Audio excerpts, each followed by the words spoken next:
What's up, everyone? Today I'm continuing with my standings predictions for the 2024-25 NHL season, and I've got the Atlantic Division. Up first in 8th place with 83 points, I have the Montreal Canadiens. I think they're going to take a step forward this year, but not as much as some people think. Of course, the loss of Patrick Laine's injury will be a big loss, but even before that, when they got Laine, I saw some people saying they're going to be contending for a wild card spot, and I just disagreed. You look at the forwards, it's pretty decent, especially the top six being really good, with the first line being Cole Caulfield, Nick Suzuki, and Yaroslav Slavkovsky, and the second line being Alex Newhook, Kirby Dach, and Patrick Laine when he's healthy, but I just don't think it'll be enough for them to finish any higher. Moving on to the defense, I think Mike Matheson is underrated, but other than him, no one else really stands out.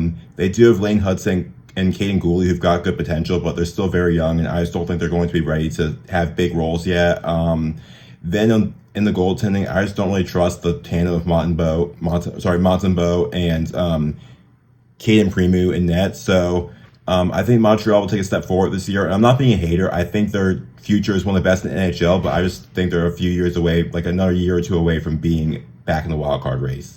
Up next in 7th place with 92 points, I have the Detroit Red Wings. I know they were really close to a playoff spot last year and looked like they're going to break out this year, but just look at it during the offseason, they didn't really address any of their weaknesses. I know they got Vladimir Tarasenko, but their forwards are probably their strongest part. Like, they didn't address any of their problems. You look at their top six. It's projected to be their first line: Alex DeBrincat, Dylan Larkin, Lucas Raymond, and second line being Vladimir Tarasenko, JT Compher, and Patrick Kane. So the forward depth is okay, but overall I think this is a pretty good forward core with that top six. The problem is their defense and goaltending looks very weak right now. Other than Moritz Seider, no one else really stands out on that defense core for me. They did get Eric Gustafsson, and I know he's had a few good offensive seasons, but I don't know that I trust him to be a number 2 defenseman on a actual team in the playoffs. And Simon Edvinsson looks like he has potential, but he's still very young, and I don't know that he's ready to be a top 4 defenseman in the NHL yet. So they trade Jake Wallman over the offseason, which I think is going to make their D-core worse, and it just looks very weak to me. The goalie tandem, I don't trust a tandem of Cam Talbot and Ville Husso in net. I know Cam Talbot had a good year last year, but he was looking washed up before that, and I just don't know how much I trust him to repeat it. So, and of course, Ville Husso's not been that good for them, so I think that this team missed the playoffs. I don't think they'll be terrible, but remember, this is a very competitive division, so I have them finishing 7th with 92 points. Up next in 6th place with 94 points, I have the Buffalo Sabres. I know I'm repeating what a lot of people have said about the Sabres, that the range that they could finish is very wide, but it really is true. Like, I could definitely see them being in a playoff spot or in a wild card spot, but I could also see them finishing last or second to last in the division. Like, there's just such a wide range that they could finish because there's just so many X factors. Starting with Tage Thompson, we know in 2023 he put up 94 points, which he was a very elite player that year and everything. And then last year he took a step back and only had 56 points, which I do think that was a down year for him. I think he will bounce back this year, but will he be that 90-plus point player again? I think this year will really be a telling sign of what to expect from him for the rest of his prime. But he's going to be a huge X factor for the Sabres this year because he is probably their best forward. Or when he put up 94 points, he was definitely their best forward, and probably still is. But they definitely need him to be closer to his 2023 form than his form last year. And then there's just so many young players on this team, like JJ Peterka, Zach Benson, Dylan Cousins, Jack Quinn, Owen Power, who are all still very young, and they could break out this year, but at the same time, they might not because some of them are still like early. I don't think Benson's even 20, or Benson's not even 20 yet. I'm not sure if the others are all 20 yet or not, but bottom line, we're talking about guys who are just in their early 20s, so they could once again, they could break out this year, but there's also a chance that they might not break out yet. So they're big X factors for this team, and it really will determine how they do this year.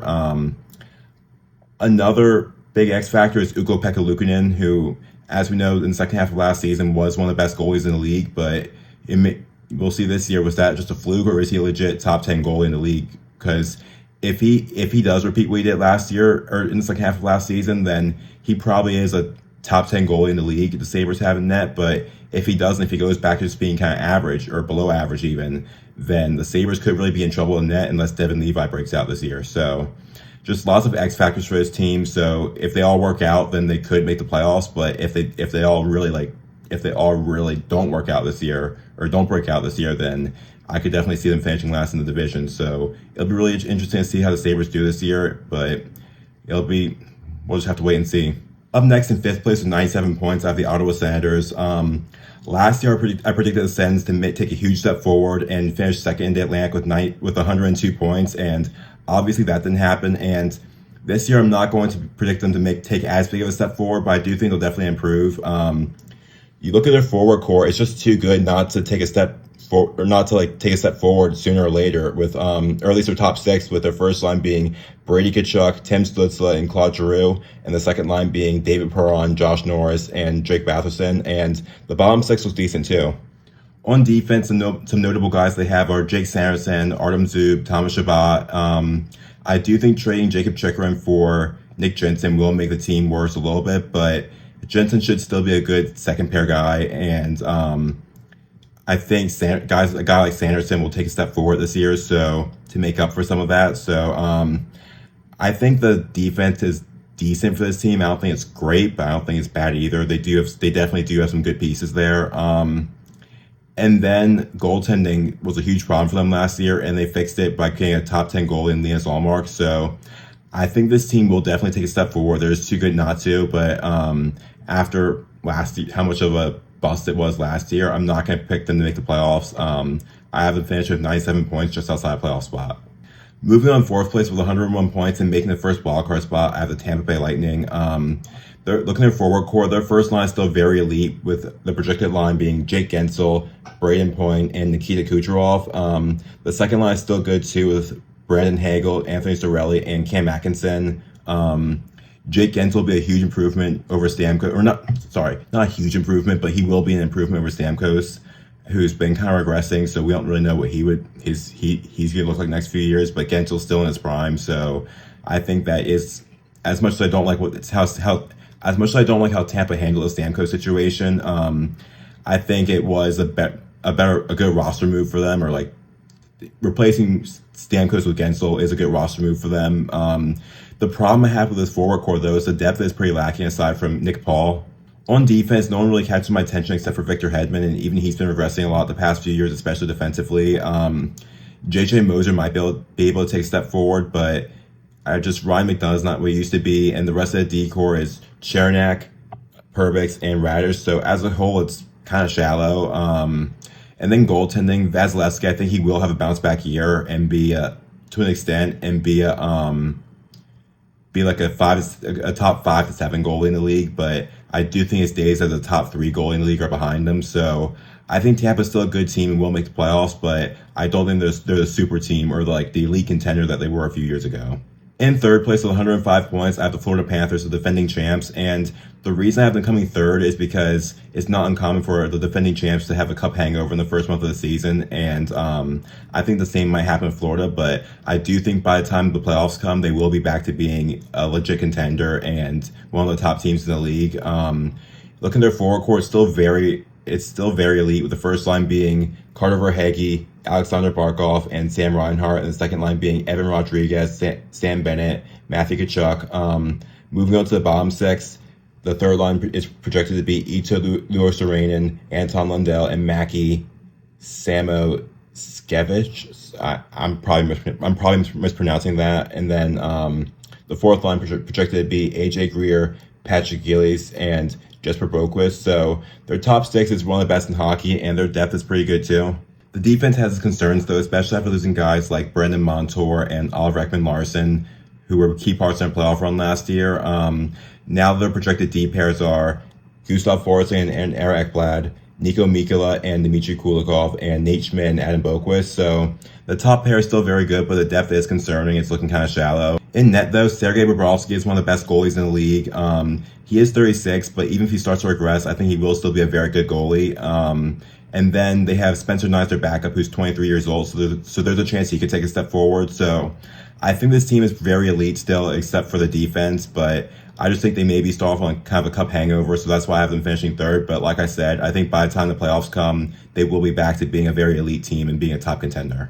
In 2nd place with 106 points, I have the Boston Bruins. I I would have them finishing first if they could get Jeremy Swayman signed within the next few weeks. But as of now, I have no idea what's going to happen there. So I have them second because I don't trust the tandem of Jonas Corposalo and Brandon Bussi in net. And if they can't get Swayman signed until like December, then that's really going to hurt them. So hopefully they'll get him signed sooner rather than later. But as of now, it's not looking like there's any progress being made. The rest of the lineup does look pretty good, though, with their projected first line being Pavel Zacha, Elias Lindholm, David Pastrnak. Second line being Brad Marchand, Charlie Coyle, Morgan Geekie.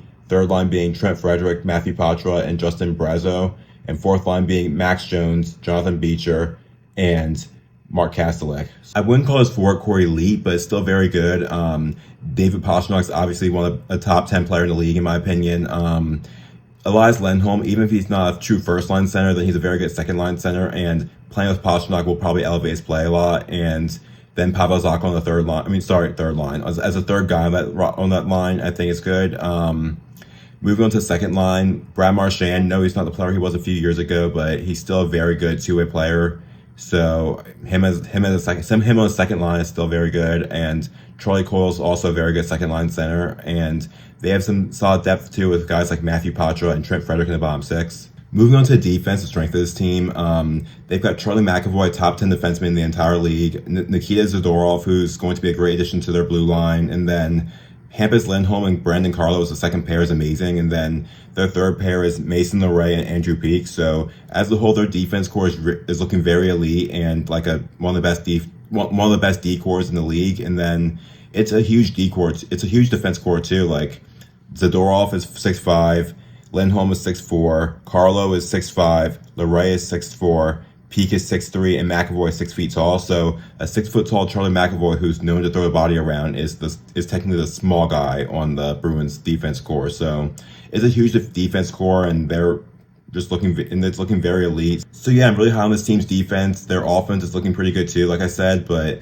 it's just the goaltending is the reason I don't have them finishing first, because if they can't get Swayman signed for another few months, then I really think they're going to be hurting in net. So we'll see what happens with the Swayman situation, but as of now, I have them finishing second in the Atlantic with 106 points. And that means winning the Atlantic with 109 points at the Toronto Maple Leafs. Looking at their forward core, we know the story of their stars not being able to get it done in the playoffs, but I think you can't deny during the regular season that it's at least the top 5 forward core in the league. I think it's top 3. Looking at their first line, it's projected to be Matthew Knies, Austin Matthews, Mitch Marner. The second line is projected to be Max Domi, John Tavares, and William Nylander.